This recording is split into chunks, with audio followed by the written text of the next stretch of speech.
Assalamualaikum warahmatullahi wabarakatuh. Teman-teman, kembali lagi bersama saya. Dan di video kali ini, karena kemarin ada yang berkomentar gimana prosedur secara SOP untuk pembuatan retur dan proses setelahnya. Tentunya yang dimaksud di sini adalah retur BS ya teman-teman. Jadi teman-teman, prosesnya dimulai dengan salesman datang ke toko untuk menerima orderan. Jadi sales datang ke toko, kalau misalkan tokonya ada tagihan untuk yang kredit ya, nagih dulu. Setelah nagih baru nanti biasanya sales nawarin lagi orderan, mau barang apa lagi, mau ngambil barang apa lagi. Lalu nanti di akhir sales nanyain ke pihak tokonya, Bu, apakah ada barang BS? Nah, kalau misalkan kata si tokonya, oh ada ini BS. Nah, tugas sales adalah ngambil barang BS tersebut, lalu menginputnya di modis untuk dibuatkan SO retur. Lalu apabila itu telah dilakukan, biasanya sales akan membuat form manual ketika di kantor ya. Jadi apa yang tadi diinput atau catatan BS yang didapat dari toko tadi, itu juga dimasukkan ke dalam form manual. Nah, untuk form manual ini sudah disiapkan dari pihak kantor ya teman-teman, kurang lebih bentuknya seperti ini. Nah, di sini untuk nama tokonya, di bawah nama toko ada alamatnya, di sini nama salesnya, dan di sini adalah nomor SO yang tadi udah diinput oleh sales di modis atau mungkin diinput manual di PC ketika dia sampai di kantor, dimasukkan di sini.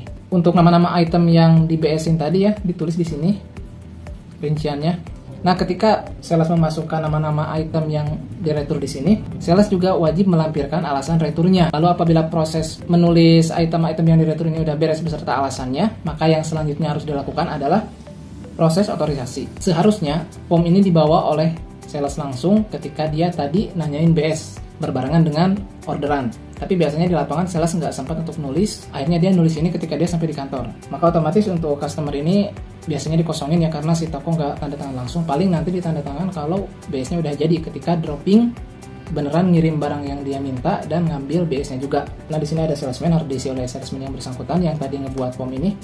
Kemudian SAK atau supervisor juga harus ngisi. Kemudian di sini kepala depo ya. Kalau untuk kepala depo, kebijakannya adalah apabila nominal dari retur BS ini udah mencapai di atas 1 juta. Jadi kalau di bawah 1 juta, kepala depo nggak usah masukin otorisasinya di sini, nggak usah tanda tangan gitu. Cukup sampai SAK atau supervisor aja. Ini kita lewat karena ini orang pusat ya, orang HO, head office atau orang region. Lalu di kolom selanjutnya ada dropping. Nah, dropping ini diisi oleh supir yang bersangkutan yang ngirim ke toko tersebut ya. Untuk checker BS ini adalah pihak yang memeriksa atau memindai barang-barang yang diambil dari toko oleh dropping yang bersangkutan. Jadi kan hari ini misalkan salesnya buat BS sama orderan, besoknya dikirim sama supir dan diambil BS-nya. Nah, setelah itu oleh supir yang bawa BS tadi, barang returnya ini dibawa ke checker BS. Nah, di checker BS inilah dicek gitu ya satu persatu.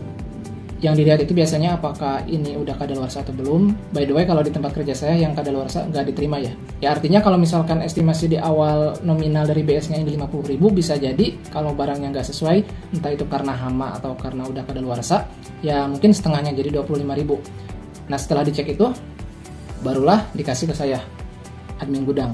Apabila semua proses atau otorisasi itu selesai, dimulai dari otorisasi oleh sales, supervisor, dropping, checker BS, dimana barangnya udah benar-benar fix, barang yang diterima itu ya segitu gitu ya. Setelah dipilah dan dipilih, baru ditantangkan oleh saya. Lalu setelah itu saya masukin di sistem.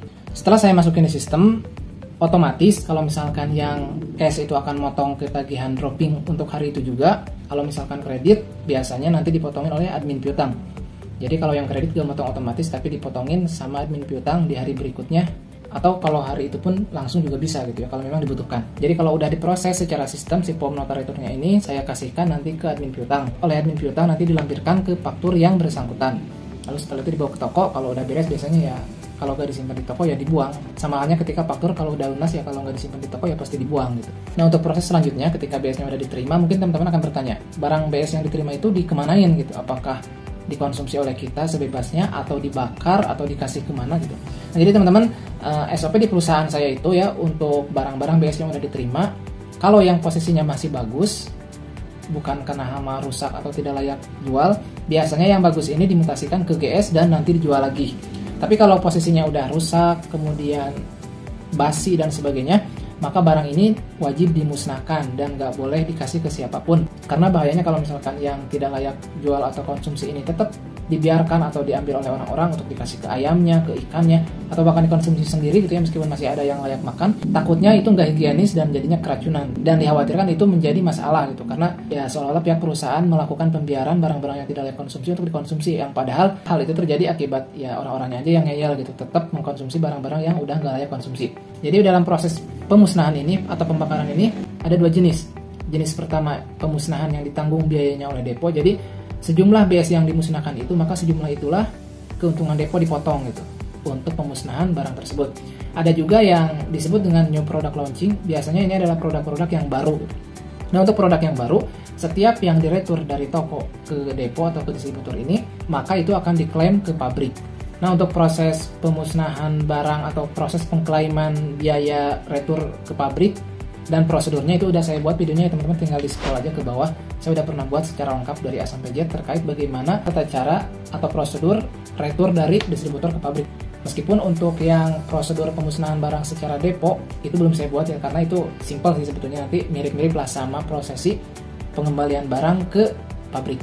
Oke, barangkali itu aja ya teman-teman untuk video kali ini. Sebelumnya saya ucapkan terima kasih kepada teman-teman yang udah berkomentar untuk dibuatkan video ini ya, karena jujur saya pribadi kalau nggak ada request bingung rasanya, udah saya bikin semua gitu videonya, tapi ternyata ada orang yang ingin tahu gitu, dan kebetulan ketika saya ingat-ingat emang saya belum buat tentang video ini.